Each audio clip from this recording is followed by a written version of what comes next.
I want to give a special shout out to all my patrons first. Thank you so much to my Bibliospren, Bibliohowlers, and my Bibliomancers.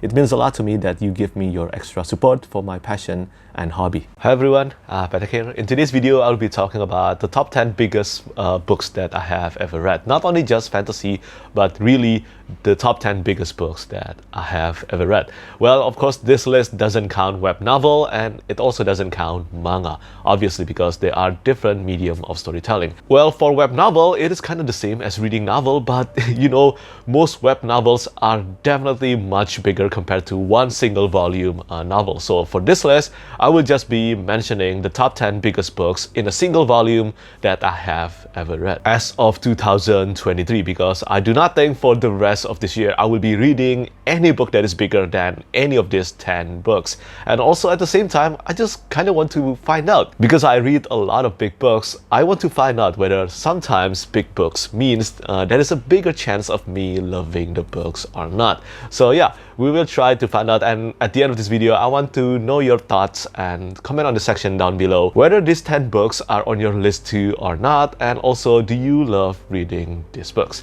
So yeah, I will just start immediately from number 10, and that is Lord of Chaos by Robert Jordan. This is the 6th book in the Wheel of Time series, and right now I think this is actually the biggest books in the entire Wheel of Time series. It is at 365,000 words long. Yes, I will just be doing this from word count because that is so much more accurate than doing it by page count. And do I love Lord of Chaos? Yes, absolutely. I think it is easily the best books in the entire series so far. And that came as a surprise for me, because for those of you who don't know, I did not like The Shadow Rising. The Shadow Rising is so often praised to be the best books in the Wheel of Time series. I did not like The Shadow Rising at all. Maybe I overhyped myself, but I did not enjoy reading that at all. And because of that, it stopped me from reading the Wheel of Time for 2 years.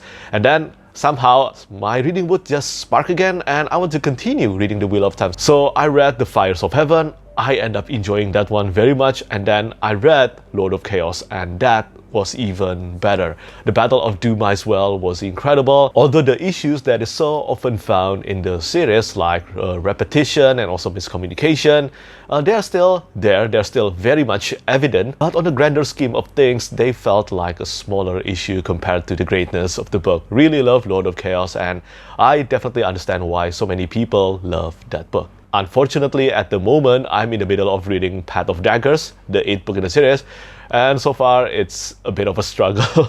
It's still, I guess, slightly better than A Crown of Swords, but right now I'm still struggling through it. But it seems like because I'm halfway through it, it really is possible that the second half will be better than the first half. And moving on to the next book on the list, it will be The Wise Man's Fear by Petrik Rothfuss. This is the second book in the Kingkiller Chronicle, probably the last book in the Kingkiller Chronicle.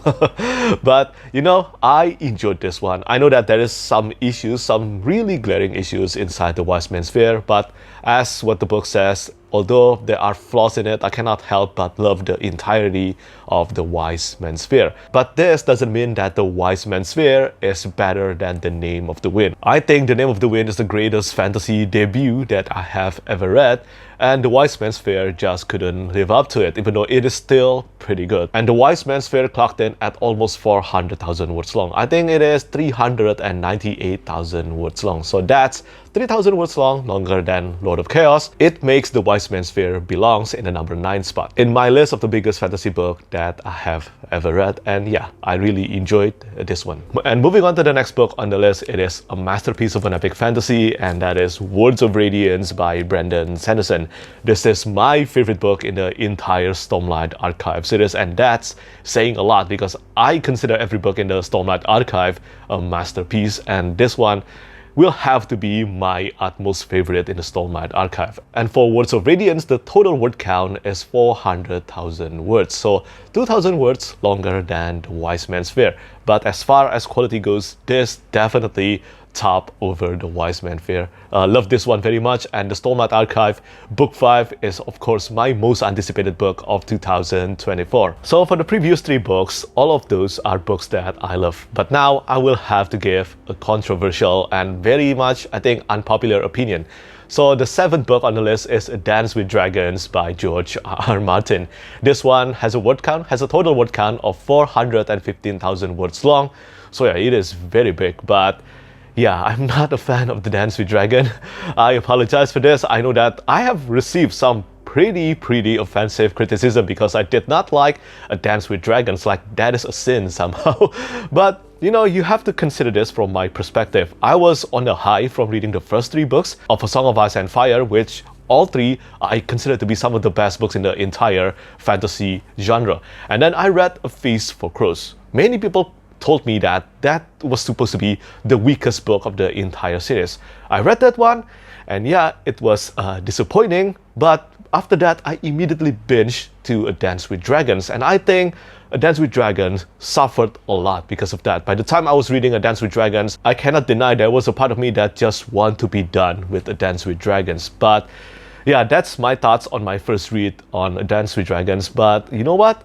I think, as I always say, A Feast for Crows and also A Dance with Dragons are books that will improve so much on reread rather than on my first read. That's my thoughts anyway, because I have heard from many readers who did not like reading A Feast for Crows and also A Dance with Dragons on their first read. They told me the same thing. Their reading experience on their second read and beyond for A Feast for Crows and also A Dance with Dragons dramatically improved, and I look forward to doing that. Originally, my plan was to wait until The Winds of Winter come out before I do another reread of the entire Song of Ice and Fire, but well, as we all know, we have no idea when that will happen. So A Dance with Dragon, despite its massive word count, was not click with me. But the next one, A Storm of Swords, is absolutely a hit with me. This is the third book in A Song of Ice and Fire series by George R. Martin, and the total word count is 419,000 words long. And yeah, this is one of the best books in the epic fantasy genre. This is, in my opinion, one of the many reasons why George R. Martin became a legend in the genre. It's incredible. Almost 420,000 words long, and nothing in this book ever felt boring. And remember, I was reading this after knowing all the plot lines and plot twists because I watched the TV show first. I can only imagine if I was reading this book for the first time without any information on what would happen. I think if I did that, my reading experience of Storm of Swords would be enhanced, which sounds insane because I already love this one intensely. Definitely the best books by George R. Martin, and I consider this to be George R. Martin's peak in his career. I do not think George Martin will be able to craft a better book than Storm of Swords, but again, I am always happy to be proven wrong. We have 5 more books on today's list, and the next one is the only self-published fantasy book on the list. It is Of War and Ruin by Ryan Cahill. This one is a brick. It is a weapon. And yeah, it is 430,000 words long. I read this one in January. It is definitely Ryan Cahill's best work in his career so far.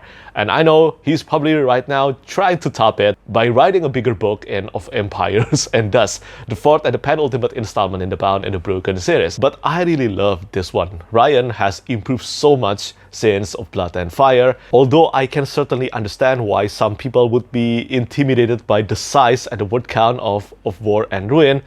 From my perspective, I think every event and the character development were so rewarding, and I think the word count were well deserved. If you haven't read the Bound and the Broken series yet, I highly recommend you to give it a try, especially if you love reading Dragon Rider epic fantasy. And yeah, this is easily the biggest indie fantasy book that I have ever read. It is so big. I can already imagine the Broken Binding Press when they're going to do a special edition of this one. It will be divided into 2 volumes. I have no doubt about that. This is Ryan Cahill's ticket, a golden ticket to the pantheon of fantasy greats. And moving on to ranking number 4, it is Oathbringer by Brandon Sanderson. This is the 3rd book in the Stormlight Archive series. And as I said earlier when I was talking about Words of Radiance, this is again another masterpiece by Brandon Sanderson.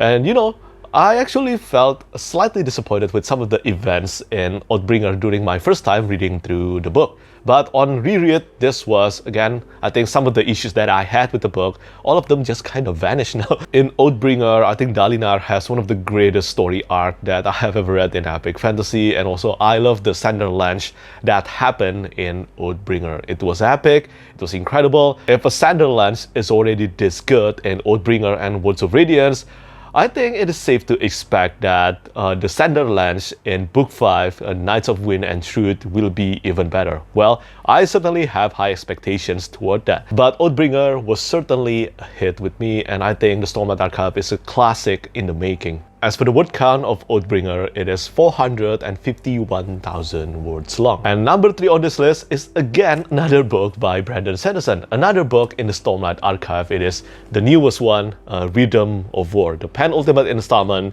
in the first half of the Stormlight Archive. The total word count is 455,000 words long. I'm actually not too sure whether this is my least favorite or not, but this one, let's just say that it has some of the highest of high in the Stormlight Archive, and it has some of the lowest of low as well. Especially, in my opinion, the flashback sequence. Really not a fan of the flashback sequence. I did not find it interesting. I did not find the flashback sequence interesting, and probably the flashback sequence will improve on the second time I read through it, but I haven't done that. I will do that next year, in the year 2024. But despite of that, I love Kaladin, and I love so many characters in the Stormlight Archive. The artwork inside every book in the Stormlight Archive are gorgeous. The cover art by Michael Whelan are stunning. And yeah, I will have to say that despite some of its issues, I still love the Rhythm of War. And I cannot wait. I really cannot wait to read Knights of Wind and Truth next year. And now we only have 2 more books on the list. And I think so far, we can safely say that reading big books, well, some of the biggest books that I have ever read, tend to provide me with a very positive reading experience. But for the next one, I cannot say the same. And again, this will be an unpopular opinion, I think, or controversial, I have no idea, but the next one is The Stand by Stephen King Uncut Edition. The total word count is 470,000 words long. It was insanely huge, and I found this to be... I actually really love the characterizations. I think Stephen King's characterizations was just so good. It was so good. But because of that, and also the immensely big size of the book, I found the endings to be super disappointing. The ending definitely decreased the overall quality of the book for me.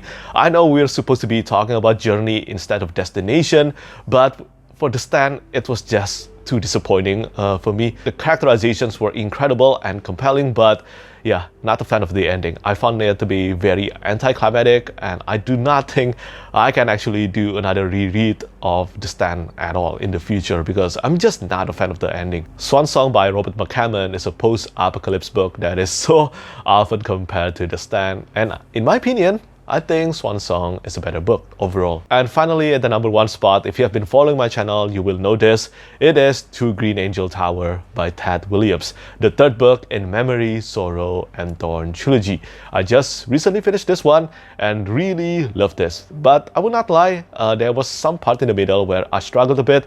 It is a big book, okay? I will not deny that. It definitely could be trimmed down, but it is immensely rewarding. The ending sequence in To Green Angel Tower is one of the best ending sequences that I have ever read. The final 200 pages was intense, and also Ted Williams has prepared so many things to be revealed and explode in the final 200 pages of To Green Angel Tower. So even though the total word count is about 522,000 words long or 530,000 words long, I think overall this is still a great book. I'm still trying to decide which one I love more between the Dragonbone Chair and To Green Angel Tower, because I think they are about at the same ranking for me. But other than the Stone of Farewell, which I consider to be good but not as amazing, other than that, I think Memory, Sorrow, and Thorn trilogy is an incredible trilogy, and I think I can finally understand why so many people treasure the Memory, Sorrow, and Thorn trilogy by Ted Williams. The writing was likable,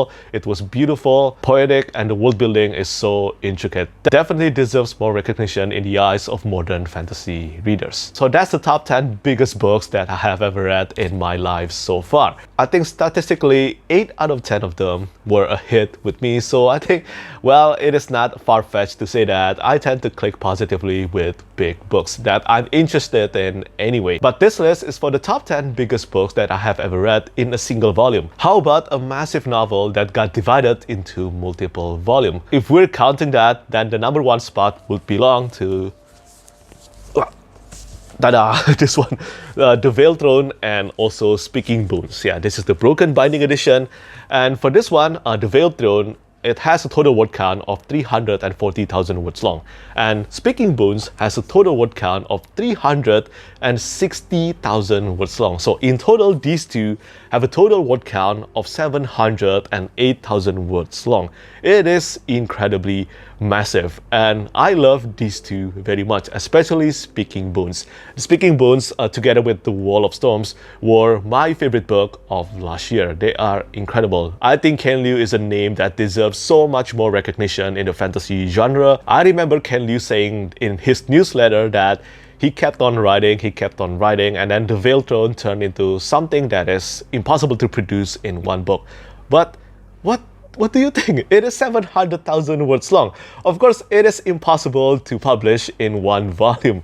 So here we are. This is the result. And I love this one very much. If you haven't read The Dandelion Dynasty yet, please give it a try. Last year, the year 2022, was definitely the year of the Dandelion for me. So that's it. That's the end of today's video. Do let me know how many of these books that you have read. I'm kind of curious to find out whether you have the same books on your list as well. Because come to think about it, some of these are some of the most popular books right now in fantasy and fiction. And of course, at the end of the day, I do not think a bigger book will instantly means that it will be great. Of course, it's not that.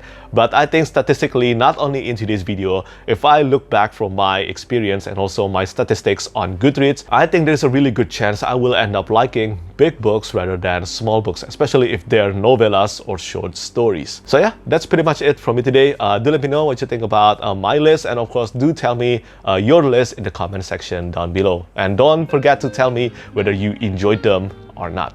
As always, thank you so much for watching, and thank you for your support. Bye bye. Lastly, I want to say thank you so much once again to all my patrons who keep on supporting me.